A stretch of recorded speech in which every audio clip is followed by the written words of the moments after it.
वसीम साहब पिच पे पहले से ही मौजूद हैं और बल्लेबाजों ने कहाँ होने वाली है। मैं काफी देर से बैटिंग कर रहा हूं, लंबी बैटिंग कर रहा हूं। पूरी टीम के मिला के 50 होने वाले हैं, आपके अकेले के होने वाले हैं। ये क्लियर कर दे। देखिए एक मैं चीज़ जो पॉइंट आपको रेज कर रहा था कि देखिए प्लानिंग, डेटा, मैचअप्स, उसके बाद प्लान जो आपके बनते हैं मैटर करते हैं। हम वो हार्ड लेंथ की बात कर रहे हैं, आप मैचअप और डेटा पे लेके जा रहे हैं कि हार्ड लेंथ पे हमारे प्लेयर फंसे। कुछ प्लेयर थे जो हार्ड लेंथ पे नहीं फंसते थे। रिजवान को हमने देखा कि वो पिकअप शॉट लेंथ बॉल को अच्छा खेलते हैं, इस एरिया में अच्छा खेलते हैं। उन्होंने क्या किया, उनको उन्होंने बॉल किया आगे, वही शॉट खिलाया लेकिन बॉल आगे था, मिस हो गया उनसे। इफ्तिखार उसको पीछे हार्ड लेंथ पे बॉल क्यों नहीं किया, ये बाउंसर क्यों नहीं किया, बिकॉज उनको पता है कि वो पुल शॉट अच्छा खेल लेता है। उसको उन्होंने आगे बॉल की, भले उसमें फुल टॉस नहीं, लेकिन उसको उसकी स्ट्रेंथ के ऊपर नहीं कर पाए। लेकिन अब मुझे आप ये बताएं कि जिस तरह का बाउंस हमने देखा है, जिस तरह की पिच हमने देखी है, कि जिस तरह बॉल आ रहा था यहाँ पे, तो अगर मैं कहूँ जी कि कौन सा ऐसा बैट्समैन है जो यूँ भी छक्के मार लेता है, यूँ भी छक्के मार लेता है, यूँ भी मैच भी जिता सकता है, आपको कौन है वो? कौन है? वर्ल्ड कप याद करें आप। अच्छा, आप मोहम्मद हारिस के ऊपर क्यों रुके हुए हैं? रुका हुआ इसलिए हो ना कि ज्यादती हुई इसके साथ, है ना। तो चलें ज्यादती छोड़ दे, टीम के साथ ज्यादती हुई है कि यहाँ पे आपके मिडिल ऑर्डर में वो होते हैं, आप कहते हैं मिडिल ऑर्डर में मिलता नहीं है, वो बनने तो दो ना किसी को आप, ठीक है। हो सकता है वो उसको भी वो वाले शॉट ना खिलाते हैं उसको। मैं तो स्क्वाड के बाहर की जाके बात कर रहा हूँ, ठीक है ना। स्क्वाड के अंदर जाते हैं, ठीक है ना। अगर यही मैं लेफ्ट हैंडर खड़ा हो जाता हूँ, यहाँ पे कौन अच्छा खेलता है जो स्क्वाड के अंदर मौजूद है आपके पास? साइम अयूब। ये अवेयरनेस कि प्लेइंग 11 में वो क्यों नहीं आए? शायद आपका पता है हमें कि यहाँ वो फंसेगा, तो हमने क्यों साइम अयूब को नहीं? तो 20 मौके उसको 20-21 मैचेस पहले दिए हुए थे, इसलिए उन्होंने तो फिर लेके ना जाते ना, फिर उसकी जब तो फिर क्या इससे ये बेहतर नहीं था? लेकिन देखिए ना, यही तो आपने डिसीजंस करने होते हैं ना, यही तो मिस्टेक्स आप करते हैं कि प्लेइंग 11 का हमने पहले मैच में हमने कहा ये प्लेइंग 11 ठीक नहीं बनी, ये भी प्लेइंग 11 ठीक नहीं थी। अब मैं माइंडसेट की जो बात कर रहा हूँ। अच्छा, जो रिजवान की आपने बात की, कथा कलामी की बात चाहता हूँ, जो रिजवान ने पिक किया बॉल, वो उस वक्त लेकिन सिचुएशनल ब्लंडर, एक तो सिचुएशन जो मैच की थी, दूसरा आप सामने देखते हैं कि बुमराह आए हैं, वो क्यों लेके आए हैं आउट करने के लिए। लेकिन क्या रिजवान इसी टेक्निक से हर बार आउट नहीं होते? 10 साल से खेलते रहे हैं, यही टेक्निक है जिससे इससे पहले भी देखा हमने मैचेस में। टेक्निक की नहीं, बात शॉट सिलेक्शन की हो रही है ना, कि क्या उस टाइम पे वो शॉट ऑन था, हमारी क्या रन रेट हमें भी 15 का चाहिए था, तो वहाँ पे हमें विकेट उसको नहीं देनी चाहिए थी। आप उसको खेल लेते आराम से, नेक्स्ट बॉलर आता, आप टारगेट करते हैं उसमें। फिर मैचअप्स के ऊपर अगर हमने इमाद को भेजा है, क्या भेजा कि खब्बा स्पिनर लगा हुआ है, इमाद का ये एंगल बनता है, तो वो जाएगा। इमाद ने वो एंगल बनाया, यूज़ करने की कोशिश की, जो हमने देखा कि फ़खर ने आते ही किया, ठीक है ना। अक्षर पटेल को हमने देखा, उसने किया।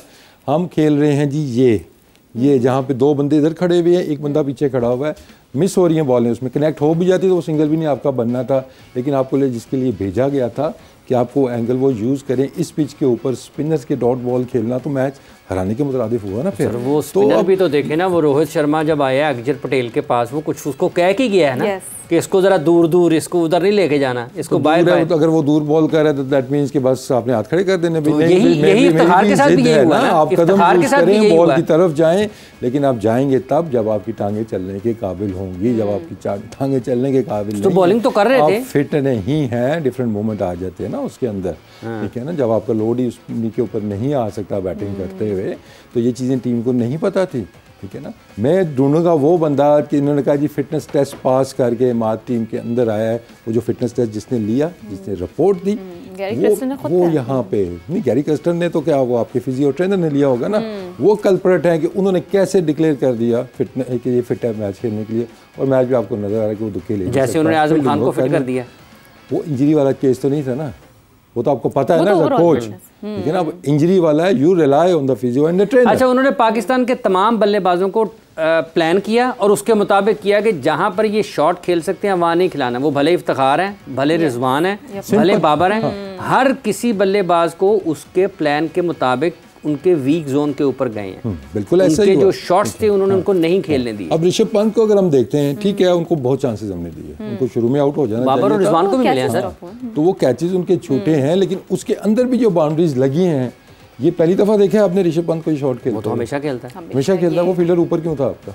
एक तो बॉल वहां पे क्यों कराई आपने, दूसरा अगर बॉल करा भी दी है, वो फील्डर ऊपर क्या कर रहा है आपका? इस पिच के ऊपर फिर बात हुई है, सामने छक्के लगने दो, नहीं लगने से ना आप ऊपर रखते, इसको पीछे रख लेना, उसका ये ऑप्शन खत्म करते, उसको नॉर्मल शॉटें खेलने देते जिसके अंदर चांसेस क्रिएट हो रहे थे। ठीक है ना। तो हमें ये फिर अब छोटी छोटी जो मिस्टेक्स हैं ये रिजल्ट को फिर मैटर करती हैं, लेकिन बात वही है कि हम यहाँ पे अगर जहाँ पे विदाउट एनी टेक्नोलॉजी ये चीज़ें डिस्कस कर रहे हैं। ये तो आपने उनकी बता दी, एक आगे नसीम ने भी तो लगाए हैं ना सर।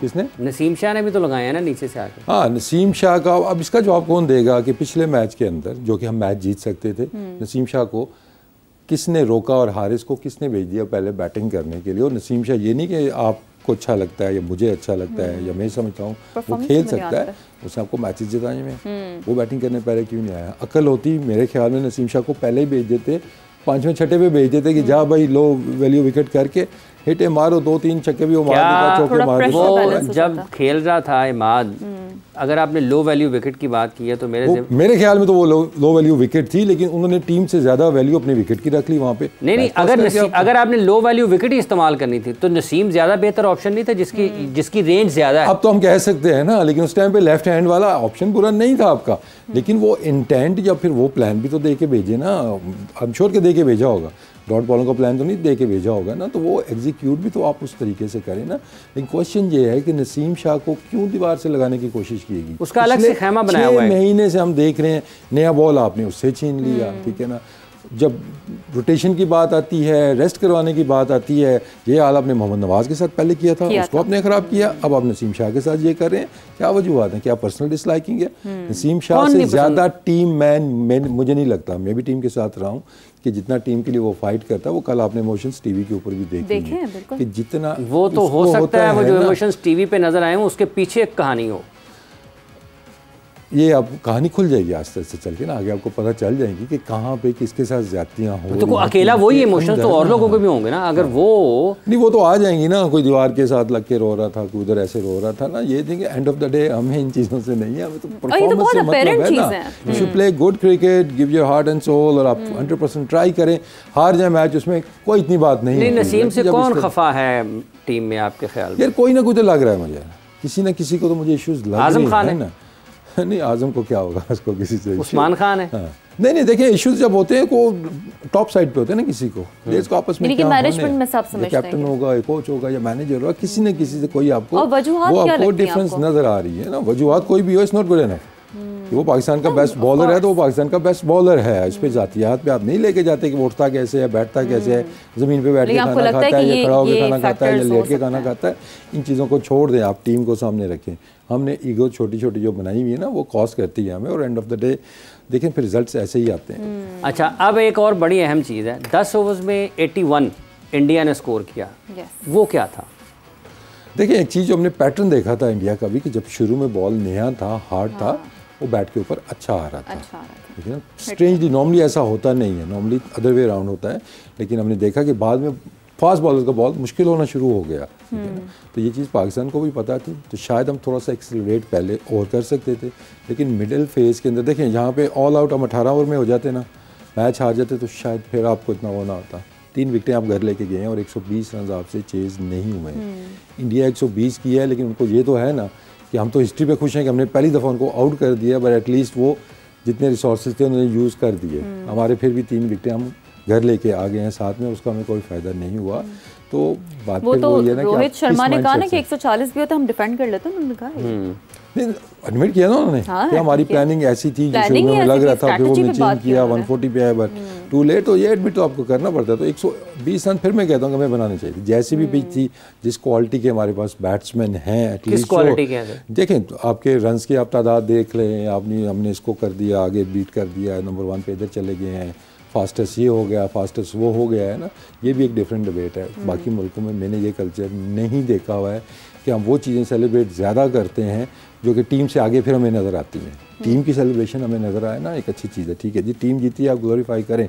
इंडिविजुअल छोटे छोटे गोल सिर्फ क्या जी, हमें कंटेंट ज़रा मिल जाता है सोशल मीडिया के लिए, हमें ज़रा लाइक्स मिल जाएंगे, तबाही करने में शामिल है ना। फिर तबाही करने में आपका पूरा डिपार्टमेंट शामिल है इसमें सर। ये जो रवायत हमने की थी, इस पर ऑफिशियल कंप्लेंट्स हमारे कोचों ने की कि टीम का एनवायरनमेंट ख़राब कर रहे हैं। आप 1-2 बंदों की वीडियो लगा देते हैं, 2 की नहीं लगाते हैं, वो मुँह बना के बैठे होते हैं कि पिछला मैच तो मैंने जिताया था, मेरी वीडियो तो नहीं आई है, या मेरा केक नहीं कटा, या फलाने का केक कट गया। तो ऐसी कंट्रोवर्सी करने की ज़रूरत क्या है आपको? ये चीज़ें आप कोच, अगर आपको टीम का हेड कोच कह रहा है जी ये चीज़ नहीं होनी चाहिए, ये चीज़ नहीं होनी चाहिए, इन्वायरमेंट के लिए नहीं अच्छी तो नहीं अच्छी, लेकिन हम वही अपनी छोटी छोटी खुशियाँ बस अपने अपना वो बनाया हुआ हमने कि हमने देखें जी बड़ा ज़बरदस्त काम कर दिया। डोमेस्टिक की हम बात करते हैं जी कि अच्छा, डोमेस्टिक 10 ओवर में 81, आप वो बात 10 ओवर में 81 जो आप, इसका मतलब ये है कि वो अपने प्लान के साथ थे ना 10 ओवर जो खेले? नहीं, 10 ओवर में हम अपने प्लान के साथ नहीं थे। Look at other way round कि हमने बॉलिंग कहाँ की पहले 10 ओवर में। जो 8 ओवर में हमारी बॉलिंग हमने आगे की, मुंह में बॉलिंग की, जो हम बात कर रहे थे उस हार्ड लेंथ की, हमने वो बाउंड्रीज करवाई, कुछ लकी भी रहो, कुछ कैचेस भी छूटे, लेकिन उसके बाद हमने